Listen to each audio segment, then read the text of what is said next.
Tiempo para ir al análisis, tomar el pulso del mercado y hasta ahora con Joaquín Robles. Joaquín, muy buenos días. ¿Qué tal? Muy buenos días, Eva. Bueno, visión ahora mismo, terminamos este penúltimo mes del año. ¿Cómo ves el contexto de los mercados? Bueno, yo creo que seguimos en un contexto positivo, ¿no? De hecho, la gran parte de bolsas a nivel mundial acumula subidas de alrededor del 20%, incluso superiores en el caso de las norteamericanas.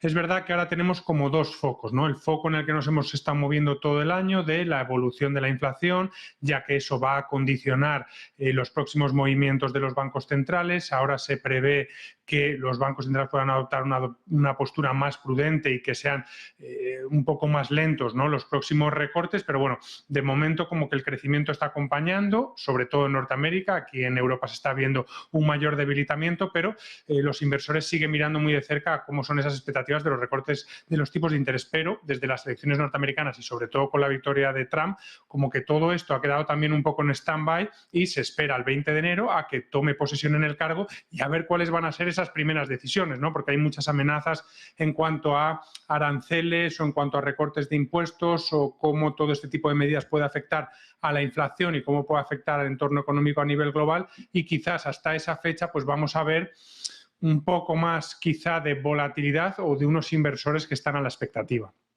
Y en este escenario, las expectativas de los inversores están muy pendientes de lo que pueda ser la entrada en escena de Donald Trump. No sé, en este punto, a la hora de mirar la estrategia, cómo impacta ese cambio, sobre todo ya posicionándonos de cara a ese 2025. Sí, quizá esto lo que va a traer es una mayor volatilidad, porque al final lo que uno piensa es Trump quiere hacer esto como en su primera legislatura, no para generar una guerra comercial a nivel global, sino para utilizarlo como arma de negociación. El problema es que, claro, un día te levantas con una amenaza de que vas a imponer aranceles al 25% a Canadá y a México, y obviamente hay movimientos en el mercado porque los inversores quieren anteponerse por si eso es verdad, hay volatilidad. Entonces, va a depender de lo que él quiera apretar o de lo que él quiera mantener esas presiones en el tiempo, bueno, pues la volatilidad que va a haber, pero al final uno mira el contexto económico. Estados Unidos está creciendo alrededor del 3%, con una tasa de desempleo del 4% que prácticamente es pleno empleo. Hay confianza empresarial, hay confianza de los consumidores. Se prevé que los beneficios empresariales crezcan por encima del doble dígito para 2025. La Reserva Federal va a seguir bajando tipos, aunque sea a un ritmo lento. O sea que se está dando un poco todo lo que hace falta para que volvamos a tener un buen año en 2025. Además, Trump, sabemos que uno de sus principales termómetros electorales o termómetros sigue siendo la evolución de la economía y también Wall Street, por lo que va a seguir muy de cerca que esta tendencia se siga manteniendo. Y es verdad que en otras regiones puede haber problemas, como en China, que sigue con debilidad para recuperarse, como en Europa, que sigue habiendo un gran debilitamiento en el crecimiento y puede provocar medidas más potentes por parte del Banco Central Europeo. Pero bueno, sabemos que si Wall Street y Estados Unidos está bien, probablemente el resto del mundo pues siga acompañando. En este escenario y a la hora de buscar oportunidades, apuntabas, ¿no?, cómo Europa puede necesitar más ayuda del Banco Central Europeo.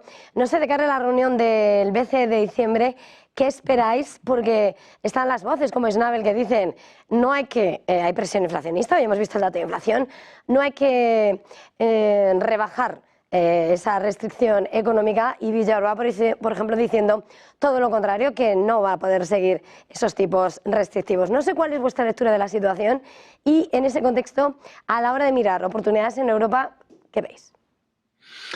Bueno, es verdad que Europa necesita un mayor impulso, porque aquí hay dos factores. Sí, es verdad que hemos visto en la última lectura repuntes en la inflación, pero era algo con lo que ya se contaba por el efecto base, por la fuerte caída que tuvieron sobre todo los precios energéticos durante el año 2023 a finales.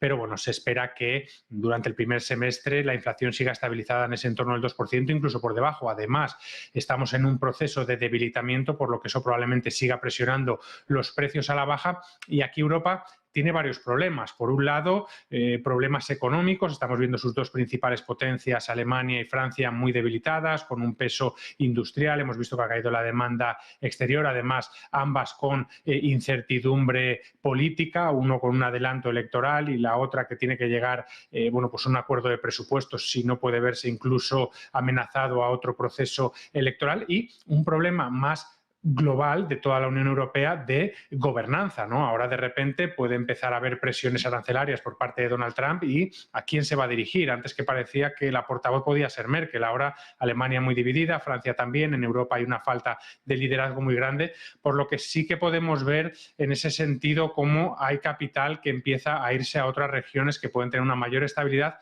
o un mayor potencial.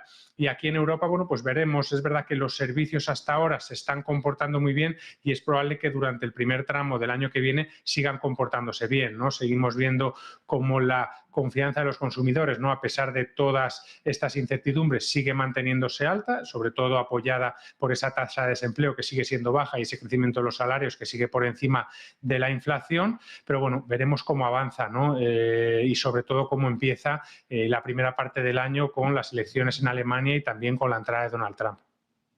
Pues muchísimas gracias, Joaquín Robles. Feliz jornada, feliz negocio. Igualmente, muchas gracias.